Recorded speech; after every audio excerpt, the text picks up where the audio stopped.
So good afternoon मेरे प्यारे प्यारे विद्यार्थियों। आज अपन इस कक्षा को आरंभ करते हैं। तो आज की कक्षा में अपन जो है काफ़ी महत्वपूर्ण टॉपिक तो नहीं है। बेसिकली अपन जो है आज एक पेपर को जो है देखेंगे। जी एडवांस का जो 2020 का जो पेपर हुआ है, काफ़ी अच्छा पेपर था, one of the most difficult paper. तो उसी को अपन देखने जा रहे हैं। तो इसी कक्षा को जो है अपन आरंभ करते हैं। इसमें बेसिकली जो कुछ प्रश्न हैं फिजिक्स के, अपन बेसिकली उनको सॉल्व करेंगे और काफ़ी अच्छे से उनको देखेंगे क्या क्या जो है मेन इम्पोर्टेंट पॉइंट्स निकल के आते हैं, सारे कवर करेंगे वन बाय वन। और जितना भी पॉइंट जो मुझे इम्पोर्टेंट लगेगा उसको जो है मैं तुम्हें इसमें जो है ब्रीफली उसको एक्सप्लेन करूँगा। मेरा मेन उद्देश्य जो रहेगा वो रहेगा क्वेश्चन को सॉल्व करने के लिए। ठीक है, तो आते हैं अपन इस को स्टार्ट करते हैं। तो फर्स्ट क्वेश्चन देखते हैं, काफ़ी अच्छा क्वेश्चन है ये भी। देखते हैं, टॉपलिंग के ऊपर जो है ये बेस्ड है। देखते हो बच्चे, तो इसमें इसकी अगर मैं बात करूं, देखो बच्चे कि ये जो है क्वेश्चन बेसिकली क्या बोलना चाह रहा है। ये क्वेश्चन जो है ऐसे है, ये फुटबॉल है of radius capped on radius R small R less than capital R made on playing cap horizontally. ठीक है, one end of the plank is now shifted so that it gets tilted making an angle theta. मतलब ये जो diagram है ये दिखाई दे रहा है तुम्हें, है ना। पहले जो है ऐसे था ये, इसको अपन देख सकते हैं। पहले जो है ये बेसिकली ऐसे रखा होगा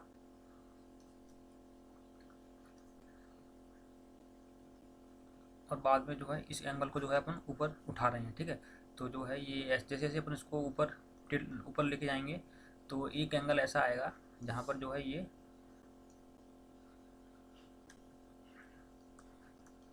एक एंगल ऐसा आएगा जहाँ पर जो है ये जो मेरी फुटबॉल है ये जो है नीचे ऐसे करके रोल करेगी। ठीक है, तो बेसिकली मुझे ये बताना है कि वो एंगल क्या हुआ, मैक्सिमम एंगल थीटा, जब जो है ये बॉल जो है नीचे रोल कर जाएगी। The maximum value of theta so that the football does not start rolling. मतलब मुझे अगर मैं इसको ऊपर लेके जाऊँ तो बेसिकली वो एंगल बताना है जहाँ पर ये रोल करना स्टार्ट करेगी। तो अगर मैं इस क्वेश्चन को देखूँ बेटे, इसमें तुम्हें ध्यान से देखना है कि अगर ये जो क्वेश्चन है इसमें थोड़ा सा जो कॉन्सेप्ट है वो टॉपलिंग का कॉन्सेप्ट जो है इसमें यूज हो रहा है। कैसे अपन इसको देख सकते हैं कि अगर मैं ध्यान से देखूं, ये जो मेरी बॉल है ये बॉल मेरा रोल कब करेगा, बॉल मेरा नीचे कब जाएगा। तो अगर मैं इसी एग्जाम्पल को, अगर मैं इस क्वेश्चन को यहीं पर रखूँ, एक छोटा सा एग्जाम्पल मैं लेके बताऊँ मैं, जैसे ये है, तुमने पढ़ा होगा अपनी 11th क्लास की फिजिक्स में कि अगर मैं इस पर फॉर एग्जांपल यहाँ पर कोई फोर्स ऐप लगाना स्टार्ट करता हूँ, है ना, तो एक टाइम या फिर एक कभी कभी एक पॉसिबिलिटी ऐसी बन जाती है कि ये जो मेरा ब्लॉक है ये ऐसे करके जो है टॉपल कर सकता है। फॉर एग्जांपल ये क्या होता है कि अगर मैं एफ फोर्स इस एज पे लगाऊँ यहाँ पर, तो ऐसी पॉसिबिलिटी है कि ये जो है मेरा ब्लॉक जो है मेरा टॉपल कर जाएगा। टॉपल कैसे करेगा, मतलब ये ऐसे करके जो है टिल्ट हो जाएगा। यहाँ पर थोड़ा डायग्राम सही नहीं बन रहा है, ऐसे करके जो है टिल्ट हो जाएगा। ठीक है, इसको बोलते हैं टॉपलिंग, कि जैसे जो मेरा ऑब्जेक्ट है वो ऐसे करके क्या हो गया, टिल्ट हो गया। ठीक है, मतलब इस पॉइंट के अबाउट जो है वो एक तरह से कह सकते हैं अपन रोटेट करना स्टार्ट कर देगा, तो इसको बोलते हैं अपन टॉपलिंग। तो उसी कंसेप्ट पर जो है बेस है। बेसिकली वो करना क्या होता है कि अगर मैं इसकी बात करूँ, इसमें देखना बच्चे, अगर मैं यहाँ पर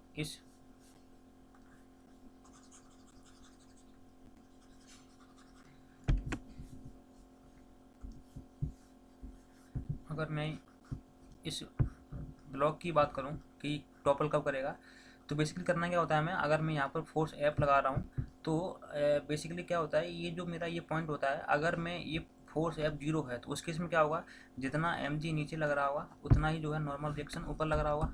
ठीक है, अगर मेरा फोर्स यहाँ पर मैं ऐसे करके जो है अप्लाई करूँगा, इस केस में क्या होगा, जो नॉर्मल रिएक्शन है बेटा बेसिकली ये मेरा शिफ्ट होता है। क्या होता है, ये मेरी ऐसे करके राइट डायरेक्शन में शिफ्ट होगा। जब ये ब्लॉक जस्ट टॉपल करने वाला होगा तो उस पॉइंट पे क्या होगा, मेरा पूरा का पूरा नॉर्मल रिएक्शन जो है यहाँ पर आ जाएगा। ठीक है, ऐसे करके पूरा का पूरा नॉर्मल रिएक्शन मेरा जो है यहाँ पर आ जाएगा। ठीक है, और इस केस में अगर मैंने फोर्स थोड़ा भी इंक्रीज किया तो उस केस में क्या होगा, ये जो ब्लॉक है मेरा ऐसे करके टॉपल कर जाएगा। ठीक है, मतलब नीचे की तरफ थोड़ा झुक जाएगा। ठीक है, ऐसे करके। ठीक है, तो बेसिकली इसमें इंपॉर्टेंट पॉइंट क्या है कि अगर मेरा नॉर्मल रिएक्शन पूरा का पूरा यहाँ पर जो है शिफ्ट हो जाए, पूरा का पूरा नॉर्मल रिएक्शन इस पॉइंट पर अगर शिफ्ट हो जाता है और अगर इस पॉइंट के बियॉन्ड अगर मैं फोर्स अप्लाई करता हूँ तो फिर उस केस में क्या होगा, ये ब्लॉक जो है मेरा ऐसे करके टॉपल हो जाएगा। तो इसी पॉइंट को यहाँ पर रखना है। तो बेसिकली हुआ क्या, अब ध्यान से देखा जाए इस सिचुएशन को मैं ऐसे एक्सप्लेन कर सकता हूँ।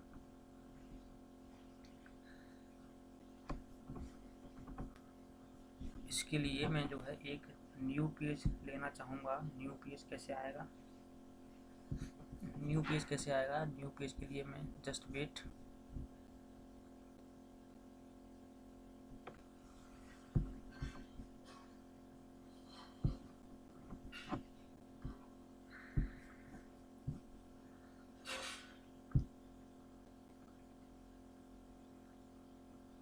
देखो बच्चे, यहाँ पर मैं आपका थोड़ा सा मैं समझाऊँ। बेसिकली करना क्या होता है, जैसे ये मेरा फुटबॉल था, ठीक है। अगर मैं इस वाली सरफेस को ऊपर ऐसे करके ऊपर ले जाऊँ, इस वाली सरफेस को मैं अगर ऊपर लेके जाऊँ, है ना, तो क्या होगा,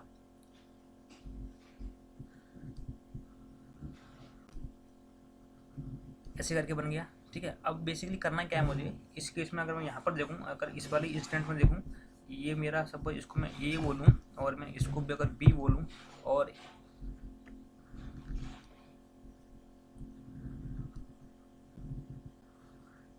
ये मेरा जो है सी इंस्टेंट में, ठीक है, सी इंस्टेंट। तो इस मोमेंट में जो है ऑब्वियसली है कि यहाँ पर जो है फुटबॉल मेरा नीचे गिर जाएगा, ठीक है। इस इंस्टेंट में मेरा फुटबॉल जो है नीचे नहीं गिरेगा। क्यों, अगर ध्यान से देखा जाए इस इंस्टेंट में मेरा mg नीचे लग रहा होगा, है ना, इस पॉइंट से नॉर्मल रिएक्शन इधर लग रहा होगा, इस पॉइंट से नॉर्मल रिएक्शन इधर लग रहा होगा, और ये जो है आपस में एक दूसरे को बैलेंस करेंगे। इस तरह से बैलेंस करेंगे कि एन इसका n1 और n2 का जो नेट रिजल्टेंट आएगा वो जो है ऊपर की तरफ आएगा। तो ये जो नेट n है वो ये mg को बैलेंस कर लेगा। लेकिन अब अगर मैं इसको थोड़ा ऊपर लेके जाता हूँ तो उस केस में क्या होगा कि ये जो n1 और n2 है, n1 और n2 है, इनका डायरेक्शन जो है शिफ्ट होगा और इनका जो मैग्नीट्यूड है वो भी शिफ्ट होगा, ठीक है। लेकिन मैं बात करूँ, एक एंगल ऐसा आएगा इस ए से सी में जाने में, एक बीच में एक ऐसी सिचुएशन होगी जहाँ पर ये अभी भी जो है बैलेंस में होगा, मतलब अभी भी जो है गिरेगा नहीं है ना। देखो यहाँ पर आगे गिर चुका है, यहाँ पर इस पोजीशन पर जब एंगल थीटा 90 हो जाएगा उस केस में ये बिल्कुल नीचे गिर जाएगा, और यहाँ पर जब angle theta equals to 0 degree है तब ये नहीं गिर रहा है। मतलब बीच में एक पोजीशन ऐसी आएगी जहाँ पर जो है ये नीचे गिर जाएगा, है ना। तो वही पोजीशन मुझे निकालनी है। तो उस केस में मैं सिंपल बोलूँ अगर कि वो पोजीशन कौन सी होगी जहाँ पर ये नीचे गिर जाएगा, तो उसके लिए करना क्या है तुम्हें देखना बच्चे, इसको मैं मिटा दूँ। ये उस केस में तुम्हें करना क्या है, बेसिकली इसका सिंपल सा कॉन्सेप्ट ये है कि जब जो मेरा mg है, जब ये मेरा mg है इस बोर्ड का, जब इस वाली लाइन ऑफ एक्शन से जो है मेरी, मतलब ये एक्चुअली में ये जब मेरा बॉडी का mg जो है इस लाइन ऑफ एक्शन से, इस वाली एज से जो है पास होगा, उस केस में मैं बोलूँगा कि अब अगर मैंने थोड़ा भी इंक्रीज कर दिया तो फिर ये बॉल जो है नीचे गिर जाएगी, ठीक है। तो बेसिकली करना क्या है तुम्हें, बेसिकली इस mg को, इसका जो mg है उसको इस एज से पास कराना है। जिस पॉइंट पर, जिस थीटा पर ये mg मेरा mg की लाइन ऑफ एक्शन अगर इस एज से पास होगी तो मैं बोलूँगा कि ये जो है मेरा बॉल जो फुटबॉल है मेरा नीचे गिर जाएगा, मतलब नीचे से जो है रोल कर जाएगा, ठीक है। तो बेसिकली अब सिंपल है कि मेरा mg यहाँ से जो है क्या हो रहा है, पास हो रहा है।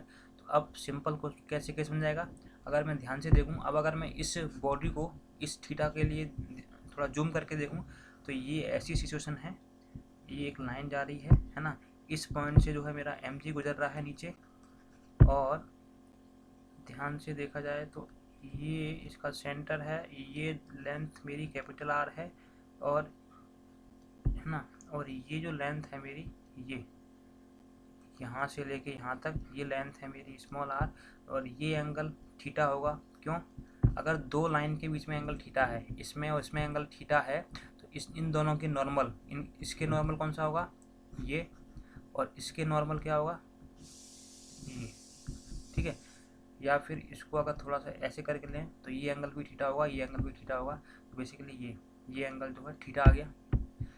तो ये एंगल अगर थीटा आ गया मेरा, तो यहाँ से जो है अपन बोल सकते हैं, क्या बोल सकते हैं अपन, यहाँ से अपन बोल सकते हैं साइन थीटा इक्वल्स टू क्या होगा मेरा आर बाई कैपिटल आर, है ना। ये आ गया मेरा जस्ट इक्विलिब्रियम कंडीशन में आ गया साइन थीटा, मतलब theta equals to sine inverse R by R. अगर मेरा थीटा इससे थोड़ा भी इंक्रीज किया तो फिर जो है ये टॉपल कर जाएगा, मतलब इस कंडीशन के लिए जब ये टॉपल नहीं कर रहा है उसके लिए मेरा कंडीशन ये होगा theta equals to sine inverse R by capital R. I hope जो है ये तुम्हें सॉल्व हुआ होगा।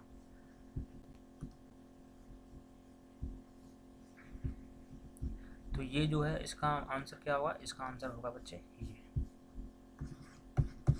अब आते हैं अपन सेकंड क्वेश्चन को। सेकंड क्वेश्चन देखते हैं अपन क्या बोल रहा है कि एक लाइट डिस्क ऑफ मीडियम, एक लाइट डिस्क है ना, made of aluminium is kept horizontally and is free to rotate about its axis in the figure. A strong magnet is held vertically at a point above the disc away from its axis. On revolving the magnet about axis of disc the disc will, है ना, इसके बारे में बताना। Disc के बारे में तो बेसिकली करना क्या है, यहाँ पर सिंपल सा कॉन्सेप्ट है कि तुम्हें इलेक्ट्रोमैग्नेटिक इंडक्शन का तुम्हें सिंपल सा एक जो है चीज़ पता होगा कि लेंज लॉ क्या कहता है। लेंज लॉ ये कहता है कि जो मेरा बेसिक जो कॉज ऑफ एक्शन है, मतलब जो मेरा जिसकी वजह से मेरा करंट इंड्यूज हुआ है, जिसकी वजह से मेरा करंट जो है आई इंड्यूज हुआ है, तो जो मेरा एरिया है या फिर जो मेरा जहाँ पर मेरा एक्सपेरिमेंट हो रहा है उस फील्ड में जो है इस तरह से जो है एक ईएमएफ इंड्यूस होगा कि जो मेरा कॉज है उसका ही अपोज करे, है ना। लेंज लॉ जो क्या कहता है कि जिसकी वजह से मेरा करंट प्रोड्यूस हुआ है उसका अपोज करने के लिए मेरा एक नया करंट या फिर एक नया ईएमएफ जो है इंड्यूस होगा,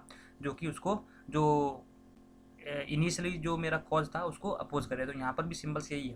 अगर मैं इस जो है मैग्नेट को देखूँ, इसकी मैग्नेटिक फील्ड लाइन्स कैसे जा रही होंगी, ऐसे करके बाहर जा रही होंगी। इसकी मैग्नेटिक फील्ड लाइन ऐसे करके बाहर जा रही होंगी। तो यहाँ पर जो है इस, अगर मैं इस एरिया की बात करूँ, यहाँ पर जो है मैग्नेटिक फील्ड लाइन्स ऐसे बाहर निकल रही होंगी। तो यहाँ पर क्या होगा, बेसिकली कुछ ना कुछ फ्लक्स बनेगा। क्या बनेगा, कुछ ना कुछ फ्लक्स बनेगा। यहाँ पर कुछ ना कुछ इसका फ्लक्स बनेगा। तो बेसिकली मुझे करना क्या है, अब ध्यान से अगर देखो यहाँ पर बोल रहा है कि इस जो इसको अगर मैं थोड़ा सा मैं इसका जो है टॉप व्यू बनाऊँ, मतलब अगर मैं इसको यहाँ से देखूँ तो बेसिकली हो क्या रहा है, यहाँ से देखने से ये डिस्क मुझे ऐसी लग रही है और इस पॉइंट पर अगर मेरा भी ये मैग्नेट है ना, यहाँ पर जो है मैग्नेट मेरा रखा हुआ है। तो बेसिकली इस लाइन से अंदर की तरफ क्या जा रही हैं, अंदर की तरफ मैग्नेटिक फील्ड आ रही हैं। तो इस एरिया से बेसिकली कुछ ना कुछ मेरा करने का बन रहा है, फ्लक्स बन रहा है, ठीक है। अब क्या हुआ, अगर मैं इस मैग्नेट को थोड़ा सा इधर लेके जाऊँ, फॉर एग्जांपल अगर मैं इसको इधर लेके आ गया, तो बेसिकली हुआ क्या, इस वाले सरफेस से मेरा मैग्नेटिक फ्लक्स इंक्रीज करेगा, इस वाले सरफेस से मेरा मैग्नेटिक फ्लक्स इंक्रीज करेगा, इस वाले सरफेस से मेरा मैग्नेटिक फ्लक्स क्या होगा, डिक्रीज करेगा। बेसिकली क्या हो रहा है, अगर मैं केवल इन दोनों में से केवल एक सरफेस को देखूँ, फॉर एग्जाम्पल पहले वाले सरफेस को देखता हूँ, तो यहाँ पर बेसिकली क्या फ्लक्स डिक्रीज कर रहा है ना, फ्लक्स डिक्रीज कर रहा है। तो rate of change of flux d∅/dt क्या होता है, ईएमएफ इंड्यूस होगा यहाँ पर, है ना। अब बेसिकली अगर मैं लेंज लॉ को बोलूँ, लेंज लॉ के अकॉर्डिंग क्या बोलता है लेंज लॉ, कि बेसिकली अगर यहाँ पर जो है जो ईएमएफ को जो जिसने प्रोड्यूस किया है, ईएमएफ को जिसने प्रोड्यूस किया है, बेसिकली यहाँ पर इस कॉज ऑफ प्रोडक्शन का अपोज करने के लिए एक नया ईएमएफ मेरा इंड्यूस होगा, ठीक है। मतलब होना चाहिए, ईएमएफ को अपोज करने के लिए एक नया ईएमएफ जो है इंड्यूस होना चाहिए। या फिर इसी को दूसरे शब्दों में क्या करना चाहेंगे कि यहाँ पर जो है ये जो अगर मैं इस मैग्नेट को यहाँ से यहाँ लेके जा रहा हूँ, तो ये जो नीचे वाली डिस्क है, ये डिस्क चाहेगी कि ये जो मैग्नेट है मेरा, मैग्नेट इधर से इधर ना जाए, क्योंकि मैग्नेट क्या किसका अपोज करेगा, अकॉर्डिंग टू लेंज लॉ के अकॉर्डिंग जो है बिहेव करेगा। तो ये यहाँ से यहाँ ना जाए, मतलब इन दोनों के बीच में रिलेटिव मोशन ना हो, इन दोनों के बीच में रिलेटिव मोशन ना हो।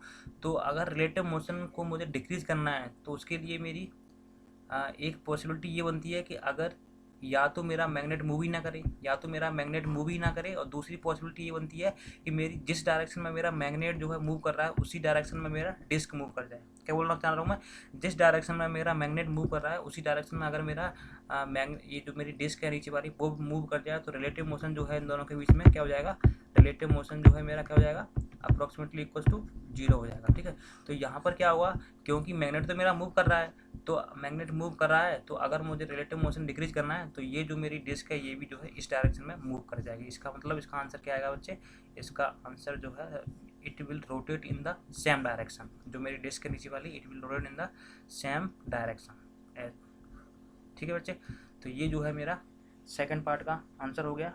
अच्छा, यहाँ पर कभी कभी ये पूछते हैं कि जैसे मेरा ये जो फोर्थ ऑप्शन है इसमें बोल रहा है कि टेम्परेचर चेंज हुआ ही नहीं होगा। अगर मैं टेम्परेचर की बात करूँ तो टेम्परेचर थोड़ा सा चेंज हुआ, क्यों? क्योंकि यहाँ पर एडी करंट आता है। बेसिकली यहाँ पर जो है एडी करंट आता है। एडी करंट क्या होता है? एडी करंट बेसिकली होता है कि जब किसी सरफेस के अंदर जो है ईएमएफ इंड्यूस हो जाए, ईएमएफ इंड्यूस होने के कारण क्या होगा, इस सरफेस के अंदर ही अंदर जो है एक करंट फ्लो करता है। क्या होता है? इस सरफेस के अंदर ही एक करंट फ्लो करता है। क्यों? क्योंकि ईएमएफ मतलब वोल्टेज तो आई क्या है मेरा, तो आई इक्वल टू क्या होता है? आई इक्वल टू होता है वी अपॉन आर। बेसिकली क्या होता है, अंदर ही अंदर जो है क्या होता है, करंट फ्लो करता है, ऐसे लूप बन जाती हैं, तो उसको बोलते हैं अपन एडी करंट। क्या बोलते हैं उसको? Eddy current. तो आई इक्वल टू क्या होगा? V upon are.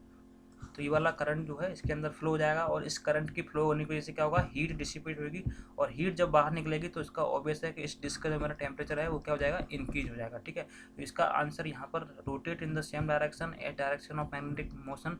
लेकिन यहाँ पर जो है ये वाला ऑप्शन इसलिए गलत है क्योंकि नॉट रोटेट बता रहा है। अगर केवल ये बोलता कि इट्स टेम्परेचर विल इंक्रीज तो डेफिनेटली उसका आंसर ये वाला क्वेश्चन सही हो जाता है। टेम्परेचर तो बिल्कुल राइज करेगा। ठीक है, टेम्परेचर उसका डेफिनेटली राइज करेगा और उसी डायरेक्शन में ये रोटेट भी करेगी। तो आई होप इस सेकंड क्वेश्चन जो है इसका आंसर जो है तुम्हें क्लियर हो गया होगा।